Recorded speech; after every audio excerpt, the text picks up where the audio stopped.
He thought he'd cut a cost. What he actually did was light a 21-year fuse. My name is Daniel Hayes. I'm 57 years old, and for the past 2 decades, I've been the backbone of a national logistics company. The kind of place where if I didn't show up, trucks stopped moving and buildings stopped breathing.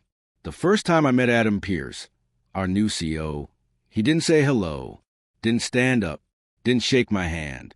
He just glanced at a spreadsheet and said, "You're overpaid for what you do." That was it, our first meeting. I'd been called in for what was supposed to be an introductory conversation. The guy had been in the building for 3 days. I was ready to walk him through our department metrics, review vendor contracts, explain why we just recertified a 30-year-old boiler for another 2 years. Instead, I stood there like an idiot who'd stumbled into a job interview I didn't know I was failing. I nodded, said understood, walked out. I didn't protest. Didn't explain my budget savings from last quarter. Didn't mention the 80 vendors I'd managed for 2 decades, or the 3 floods, 2 CEO transitions, and a ransomware attack I'd navigated, because I saw it in his eyes. He didn't see a man. He saw a line item. Adam was 34, MBA from somewhere expensive, full of buzzwords and zero understanding of how buildings actually work. Efficiency is attitude, he told us at a town hall. We don't want maintainers. We want builders. What a joke. This guy didn't know what a glycol valve was. Didn't know where the main water shutoff was. Had never slept in the building during a snowstorm to keep the dock operational. But I did. I knew every fuse, every vendor, every pipe, every override code. And to Adam, I was just a dinosaur. A cost center. Nothing more. What he didn't know, what he couldn't have guessed, was that this quiet, gray-hair facilities guy wasn't broken. I was building. And that moment, that little spreadsheet insult, gave me something I hadn't felt in years. Clarity. The following Monday, I walked in from a vendor site inspection and stopped cold. There was someone sitting at my desk. A kid, maybe 25.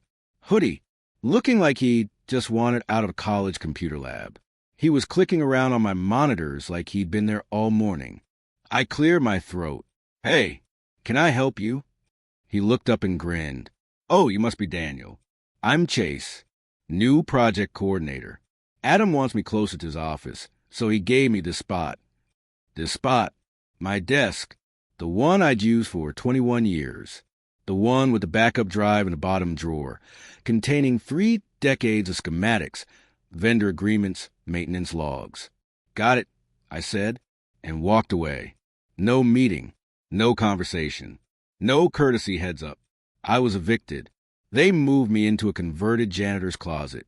No windows, folding table for a desk, broken thermostat, Wi-Fi barely reached. Chase kept my seat, my monitors, my chair, my calendar, and my responsibilities changed too. Suddenly I was fielding toner requests and logging pest control complaints instead of managing facility life cycle planning. Death by 1,000 paper cuts. But I didn't say a word. Chase started shadowing me, asking weirdly specific questions, taking screenshots of my dashboards, printing out emergency protocols I'd written, and labeling them with his initials. One day I caught him flipping through my facility rotation logs from 2015. I said nothing, just watched. It was obvious. Adam wasn't firing me. He was phasing me out. Chase wasn't here to assist. He was here to replace me. So I did what any veteran with a steel spine would do. I got to work. Every file I'd ever created, backed up, every access log, override code, audit trail, downloaded and copied to an encrypted drive I kept in my car. Every physical document in the archive room, scanned and stored offline. I exported our full equipment lifecycle matrix, air-gapped a backup of our building automation system, the one only I knew how to reset. And when Adam, in his infinite genius, gave Chase admin credentials to our maintenance management platform, the same one I'd locked down over 15 years with strict access tiers and multi-layer fail-safes, that's when I knew I had them. They'd handed a 25-year-old the digital keys to the kingdom without a clue what he was opening. I didn't get mad. I didn't call HR. I just smiled and kept backing things up because they thought silence meant surrender. but I was staging an exit. All I needed now was one final insult to justify pulling the lever. It came 2 weeks later. They packed us into the atrium. No agenda, just a calendar invite. All hands, mandatory attendance. Adam stood at the front with his sleeves rolled up, a Sharpie in hand, scribbling buzzwords on a whiteboard. Efficiency, agility, resource realignment. I stood in the back, arms folded. He cleared his throat and smiled. Thanks for joining on short notice. Let's rip the Band-Aid off. Then he said it. This will be Daniel's final week with us. Just like that. No build-up, no reason, not even the dignity of calling it a retirement. I saw heads turn toward me, some confused, some sympathetic. Most just stared at the floor. Adam kept talking about organizational evolution and departmental restructuring, but nobody was listening. They were just calculating how close they were to the blast radius. Me?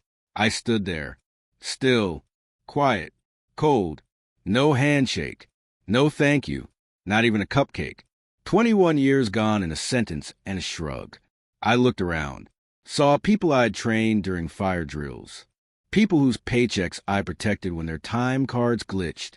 One guy I'd pulled out of a stairwell during a blackout. He wouldn't meet my eyes. That's when it hit me. Not sadness, not anger, relief, because I didn't need to carry it anymore. I nodded once, said take care, and walked out with nothing but my badge, my backup drive, and the quiet satisfaction of a man who'd already written the next chapter.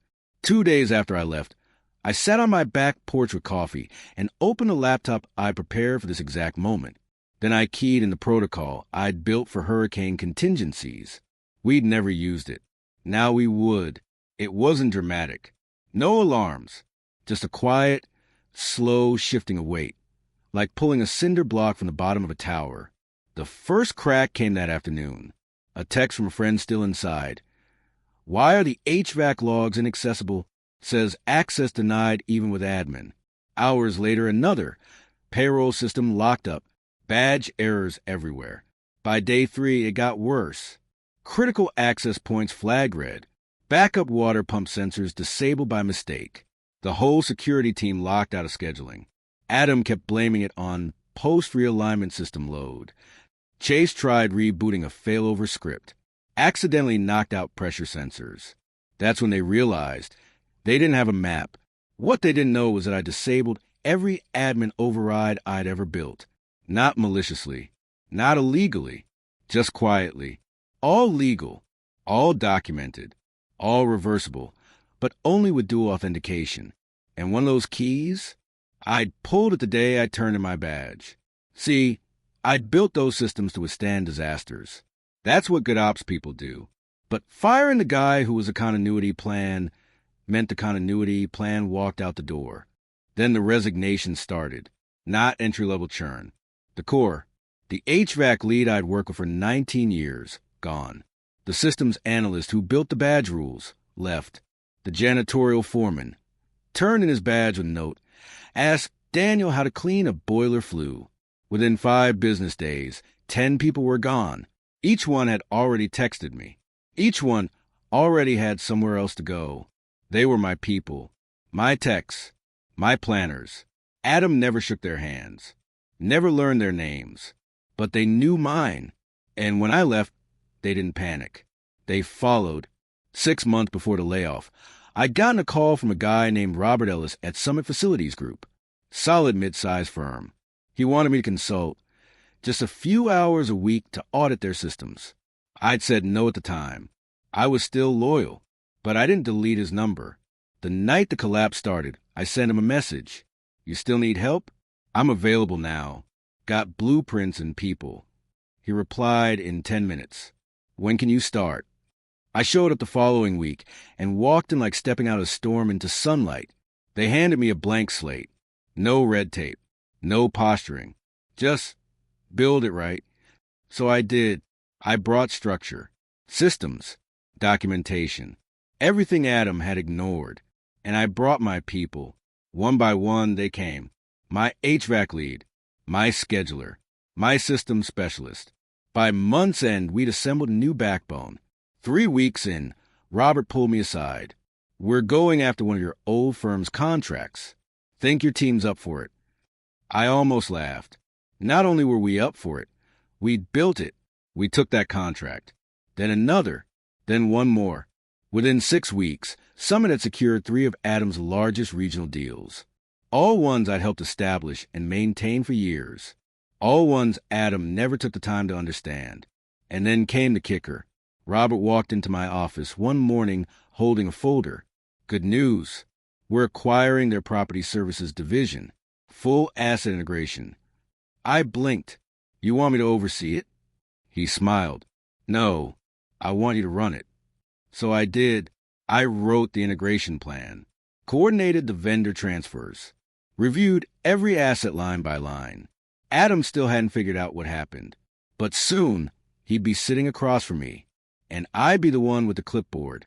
3 weeks later, I walked into a conference room at Summit. At the far end sat Adam Pierce, not at the head of the table, halfway down, chewing a pen cap like a student about to fail a quiz. He looked up, saw me, froze. I set my folder down and made eye contact with the room. Welcome to the integration planning meeting, Mr. Pierce.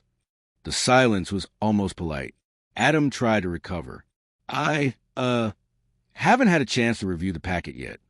I smiled. Small. Restrained. That's okay.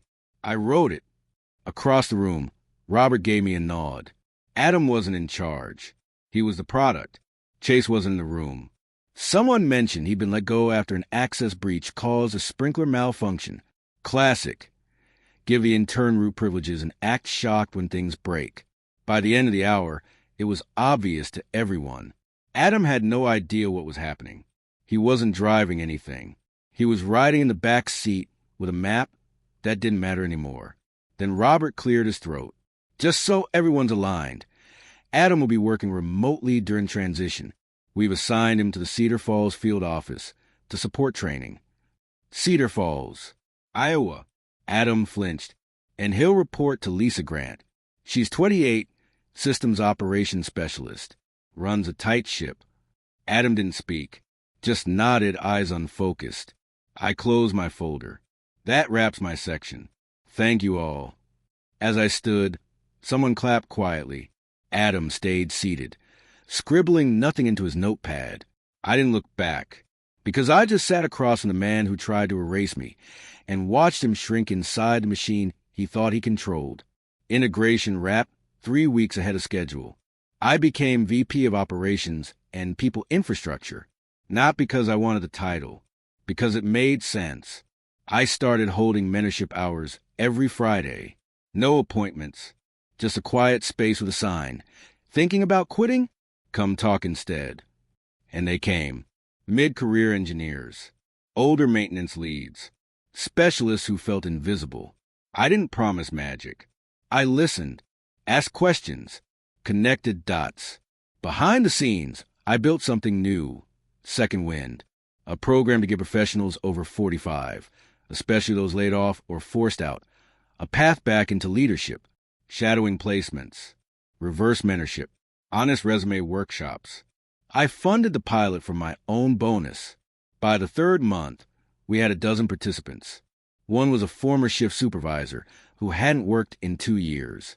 Now he leads our facilities performance review team. One afternoon, a young IT guy poked his head into my office. Do you ever think about retiring? I smiled. Not until my work can outlast me.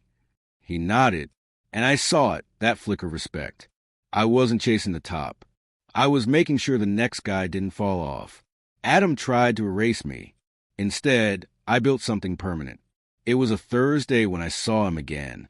Adam, in the break room, holding a paper cup, looking thinner, suit looser, hair overgrown. He turned. Daniel, can we talk? I leaned against the counter. Sure. Long pause. I didn't see it, he said quietly. I thought you were just a name on a spreadsheet. I didn't ask questions. I just assumed. I sipped my coffee. Yeah, that's the problem. You didn't ask. He nodded. I was wrong. I'm sorry. And I believe him. I accept it, I said. He looked surprised. Just like that. Sure, I don't need an enemy. We stood in silence. Then I pushed off the counter. Take care, Adam. I walked out. A week later, the board quietly announced Adam's mutual separation. Sometimes people don't crash and burn. They just run out of ways to fake it. And one morning, they look up and nobody's following anymore. Leadership isn't about how loud you talk.